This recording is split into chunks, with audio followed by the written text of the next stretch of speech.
Welcome, everyone, and thank you for joining us today. I'm Mayan Shachar, Director of Strategic Partnerships at UST Spark, and I'm happy to be your moderator for today's session on demystifying AI powered pricing management. Pricing is no longer just a financial decision, it is a strategic function that drives business growth, customer engagement, and long term profitability. As the market evolves, so do the challenges organizations face in optimizing pricing strategies.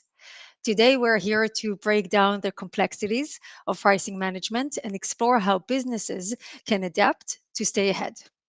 To guide us through this journey, and pricing is indeed a journey, I'm happy to introduce our expert panel.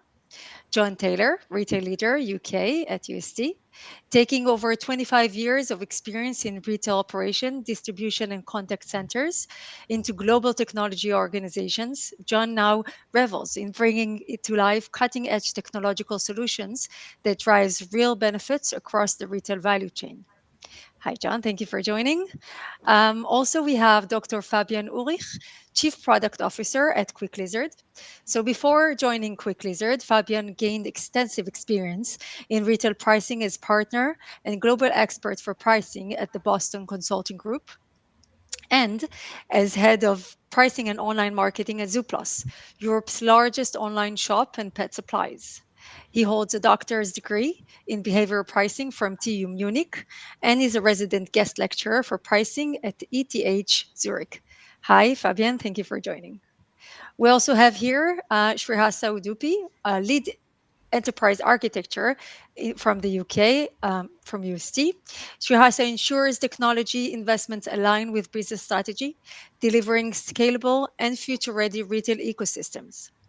Bringing deep technical perspective, Srihasa will walk us through how organizations can integrate pricing intelligence into their enterprise architecture for scalability and efficiency.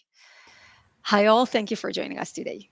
Throughout this discussion, we encourage you to engage, ask questions, and share your thoughts using the chat.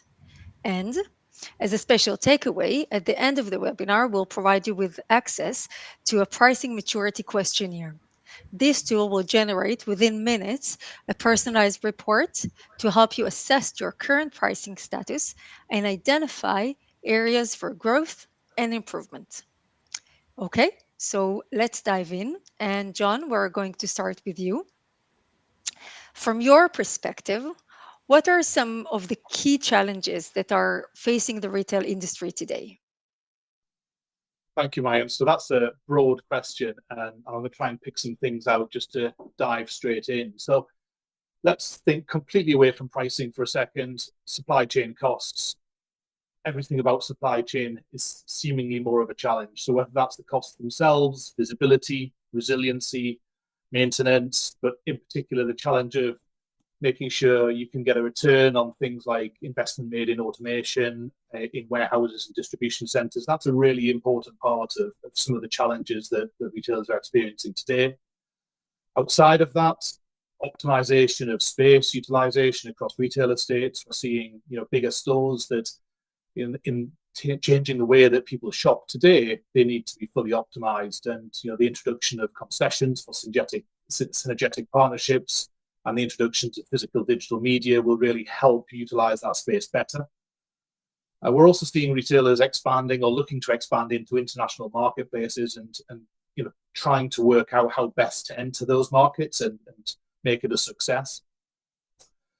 Omnichannel, that hasn't gone away. So omnichannel integration and hyper-personalization is something that every single retailer is really looking to try and achieve. It makes them more efficient. It allows them to get more insight into what's happening in their environment and with their shopping habits. And then the last big rock, if you like, is the broad issue of the costs challenge and profitability. So we know that retailers are under profitability pressure, not least due to things like national insurance here in the UK, the employer national insurance contributions. And there's a recent survey with over 2/3 of CFOs suggesting that prices might have to increase to compensate. So I think there's some of the big rocks, just to answer your question, Mayan. But actually, in order to address some of these profitability challenges, pricing, we know, remains one of the top 3 conversations in the boardroom today. So, John, maybe I need to start or continue with a provocative question based on everything that you just said. And there are so many challenges. So, what? Why should it be a priority for retailers to address this issue of pricing? And Ryan, I would ask me the same question. So pricing can touch and influence so many strategic measures. So revenue, profits, productivity, market share, customer experience, and most importantly, trust. And depending on those drivers, we've seen retailers experiencing revenue lifts of up to 8%, profit increases of up to 5%, and productivity improvements of 3x on the back of implementing robust AI-powered pricing management solutions. So they're quite powerful metrics, and I think hopefully that answers the so what. And Fabian, I want to take this next question and ask you, how would you describe the current maturity of the market when it comes to pricing, and how organizations are approaching and managing their pricing strategies today? What do you see in the market? So let's have a look at the pricing maturity framework from Gartner, which spans across 5 stages from purely manual pricing to fully automated AI-powered price optimization. Most of the retailers we see today are on level 3, which means they take few selected factors, cost obviously, and most of them also considering competition, but run the calculations in a more manual mode, leveraging Excel or other calculation tools. And the D2C brands, or brands selling D2C, actually, we see even one stage behind. So most of them that we usually see on the market are on level 2. So even more manual and even less automated for the time being.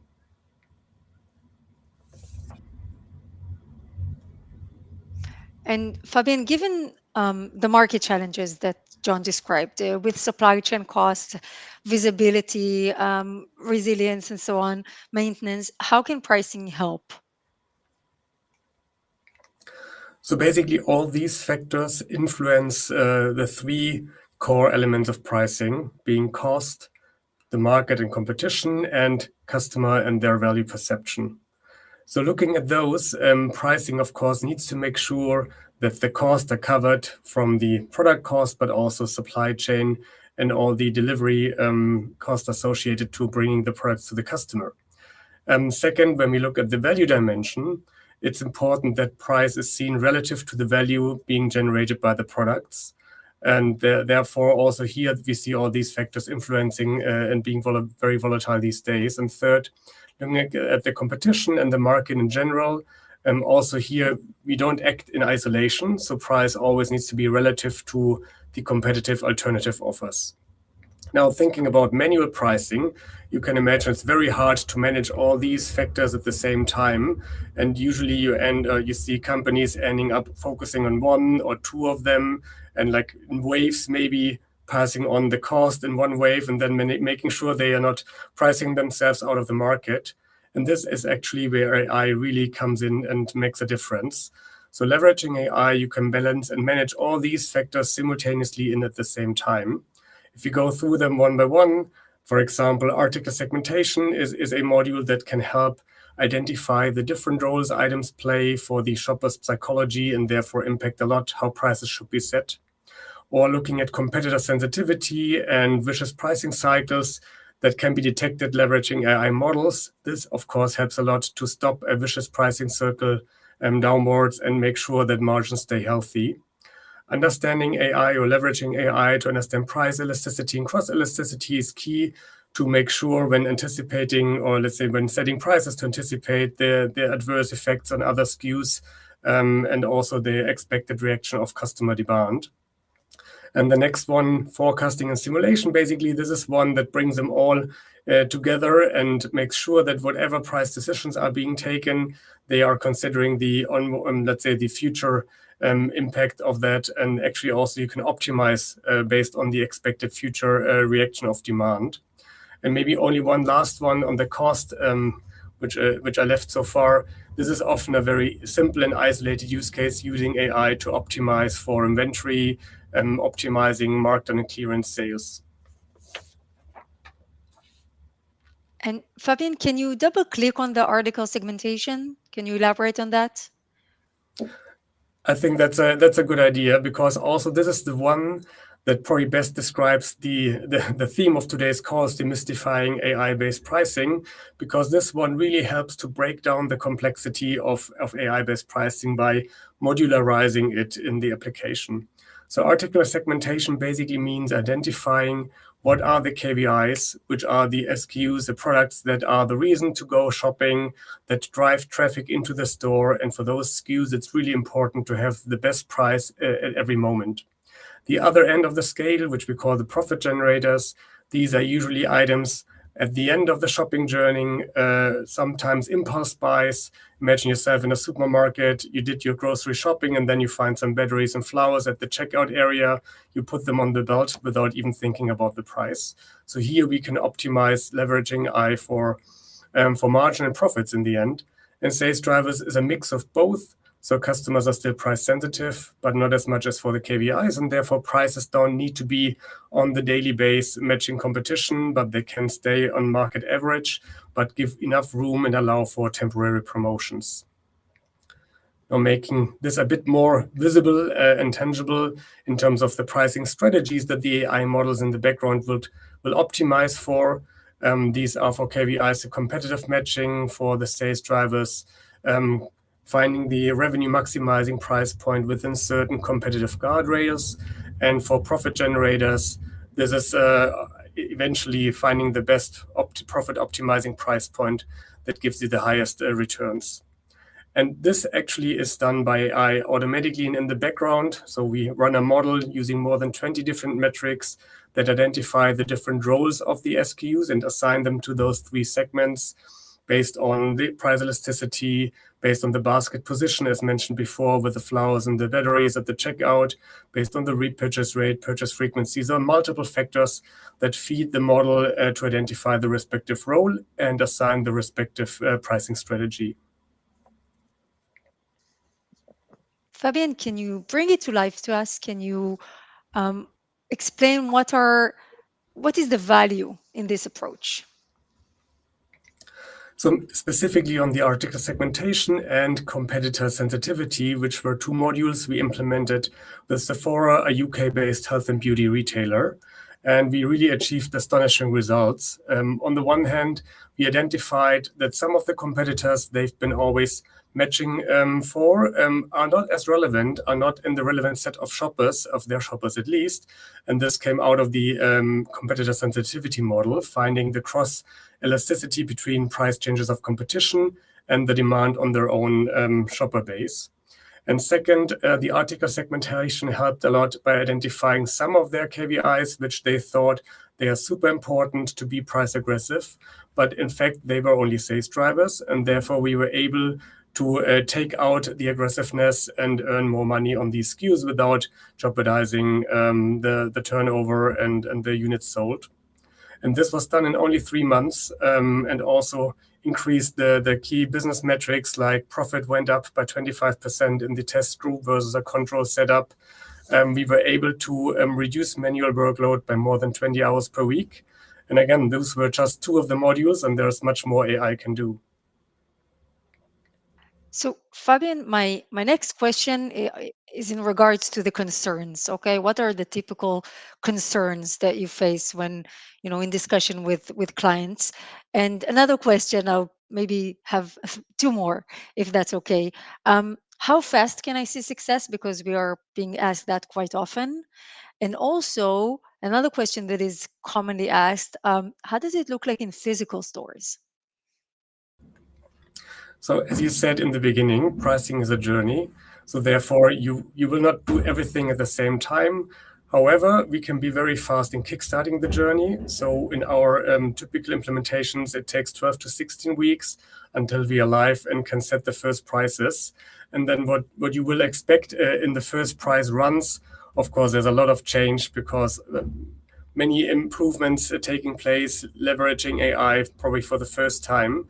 So we typically see the first repricing being a bigger exercise, requiring not only the transformational change management efforts to make people trust in the new prices, but also physically changing more prices than in an ongoing state. So that's, I would say, the starting point. And then going forward, the amount of price changes decreases over time, typically. Second, your question about the physical stores. So here we say the logic, the theory is the same, the models are the same to apply, the roles are the same. However, usually the frequency of price changes is lower, depending, of course, on the manual effort of printing price tags if there are no electronic shelf labels in the stores yet. But in general, the dynamics are the same. There's KPIs, there's sales drivers and profit generators. The optimization goals are the same. It's just a different scale and speed. And how does this differ from by category? Sorry. So also here, I would say the logic and the optimization goals of the models are equal. Probably it's just the extent of price optimization and price change frequency. Thinking about consumer electronics, for example, where we would change or need to change the price multiple times per day for the KPIs. This can look very different in grocery or fashion, especially fashion, thinking about the weekly markdown cycles towards the end of the season. So I think the frequency is a big factor. And second, specifically for fashion, which is a bit of a unique type of industry with this markdown and the seasonal cyclical sales cycles here, this clearance automation is one of the key modules, as we showed also in the beginning with the 3 lenses, that is driving value. Thank you, Fabian. And I think that a question that is on everybody's mind, and Jonna will be happy if you can address that. Is this a huge transformation project? How does it look like? An easy answer to that, and that is no. So there are implementations that vary depending on customer landscapes and appetite to leverage the data, and that is both upstream and downstream within the wider organization. But in real terms, it's not as big a transformation as everyone seems to think, and that is part of the challenge today, and that is we wanted to demystify pricing in that respect. So it also depends on complexity drivers. People believe that their SKU count and the multiple channels that they have are big influences around the size and scale of this transformation, but actually they don't add huge levels of complexity at all. So business complexity drivers tend to come more like from the retailers themselves, with things such as legacy ways of working, their desire to sort of over-rotate on competitive price comparisons. But as you can see from the image there are upstream and downstream impacts where you can really leverage the data that is coming out of the pricing optimization engine. So upstream, for example, you could look at demand forecasting, and downstream you could look at rebate modeling as an example, but people don't always appreciate that you can do so much with the data that's coming out. So implementation itself, Fabian talked about 12 to 16 weeks. We have genuinely seen implementations take more than 6 months, but that's the smaller aspect. We've seen some implementations take as short as 8 weeks. We generally start with a small pilot category and then prove the value before rollout. But I think as a final point, not every organization believes in the power of change management. But in pricing programs, it's really, really critical. So we really double click on that point. Pricing touches every single part of the organization. Therefore, every single part of the organization needs to be engaged. For that, we're firm believers in change management.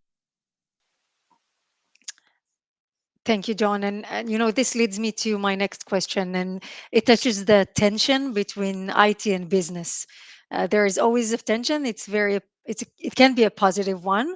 It can also be a challenge. And Shrey, I want to ask you, as an organization, do I need to have the data in a perfect shape? So does the data infrastructure needs to be ready and perfect to start a project like this? That's a great question, Mayan. So that's the one that often comes up in retail transformations. The short answer is no. So you don't have to need a perfect data infrastructure in place for embedding AI-powered pricing engine. However, you need to look this from the data strategy perspective that balances both business agility and IT scalability. So the reality in retail is that the data is always fragmented, and waiting for a perfect data infrastructure could mean you have lost opportunities. So looking at this API-led model, pricing recommendations, pull insights from operational systems. So you can see the different operational systems it is connected to, such as competitive intelligence and product behavior analytics, all integrated via API and SFTP. And these fuel the AI-powered pricing engine, driving real-time strategies and promotions. So instead of waiting for a fully mature data lake or data warehouses, businesses should start small, iterate over time, and then scale. By leveraging these APIs for integration and AI models that have proven over time, it can actually lower IT and business friction, and they can also align, ensuring agility and faster time to value. And Shri, can you touch on the technical complexity drivers? Yeah, most of the times, as John was already mentioning, so it's the complexity will not be from number of SKUs or number of store variances, etc. The technical complexity is more about how your data sources are organized, what's your real-time data decisioning is, and what are the any regulatory compliancy comes together. So, for example, in UK retail landscape, a pricing engine must have or process dynamic VAT. It also has to support multi-currency pricing, regional promotions, and any compliance, issues. So all while integrating with all your legacy systems, your ERPs, your e-commerce, loyalty, market, external systems. So all these factors will actually influence the complexity. So it's never about only the SKUs, stores, or the variances. Having said that, the modern pricing engines such as this are API driven, and they are built and automated to handle high SKU volumes, high store variances, and high store networks efficiently. Shri, we are being asked a lot about security and privacy, which often leads to the classic build versus buy dilemma that many organizations face. Could you share your insights on this topic? Security and privacy concerns are always critical for retail as well, because given the strict compliance and regulation around the data transparency requirements. However, build versus buy is not a binary decision. The reason is when you want to build something, it comes with a higher cost and complexity, and your speed to market will be lower. And how can you continually update and monitor the changes when you're building in-house will not necessarily meet something that is powered over time, such as this. So security and privacy isn't just about buy versus build. When you have something like a buy option, you don't have to worry about your compliance certifications because that is taken care. You don't have to worry about your how do you handle your PIIs, how do you handle your end-to-end encryption, how do you handle your multi-tenancy. So all these are taken care in case of buy options. And another option is because this is given a SaaS solution, this can be deployed onto a customer's chosen cloud tenant. So the data need not leave customer's tenant, which means all the sensitive data that can be kept in retailers' infrastructure and all the AI-powered pricing engine can be still be adopted. Thank you, Shri. And for my next question, John, what if retailers are thinking of that, accessibility now to tools like Copilot, Gemini, OpenAI, and more, that they can simply build their own AI pricing platforms? Because there are so many options out there. It looks very attractive. What do you think? Super topical question, Maya, and there are two main areas to consider. So Shree's already touched on it. One being buy versus build. My personal view and our view is really that this is not a huge build product. This is a byproduct from experts and people with experience in this area. I would treat it in the same way that you treat a CRM. Invariably, when a retailer is of size and scale, you are going to market to buy a CRM solution, and I treat pricing the same way. The second point is really that UST and Quicklizard, between us, we've got a history of pricing. We've worked for years creating, refining the pricing platform with some of the world's best equipped minds. Those AI pricing models that you've just mentioned, not those specifically, but there are AI pricing models that sit within the platform, constantly being trained on huge amounts of data. And the second reason, that's why I wouldn't lean on the more widely available LLMs to fulfill this requirement. It's embedded into the platform itself, super refined. And that's the reason that I would definitely approach this in that way and not leverage some of the other AI capabilities like you asked. Thank you. I hope that hopefully we've helped our audience to demystify some myths around pricing and leveraging AI. And for my last question, I would like you, Fabian, to address it as well as you, John, but maybe we'll start with you, Fabian. The million-dollar question that is coming from clients is usually, what is the best way to get started? I think, as you say, the most important point is to get started. I like the analogy of permanent prototyping. So most of our clients, whatever we implement in the beginning is not what they end up in a couple of years. We start mirroring the as-is pricing strategy and logic, and then over time evolving it and stepping up in the maturity stages, adding more and more AI modules. So just get started, the rest will follow. And Fabio, I absolutely agree. Facing into pricing optimization, it's not something to be fearful of. I want this audience to really take that as a takeaway from the session. It's actually the opposite. It provides one of the most powerful and accessible levers to drive performance. And there are two main routes to get started, I'd suggest. One is probably reaching out to us via the contact details page that's embedded on the last slide. And in parallel, I'm sure mine is about to tell us, but there is a pricing maturity questionnaire, which I would encourage everyone to take on the back of this session today. So thank you. Indeed, John.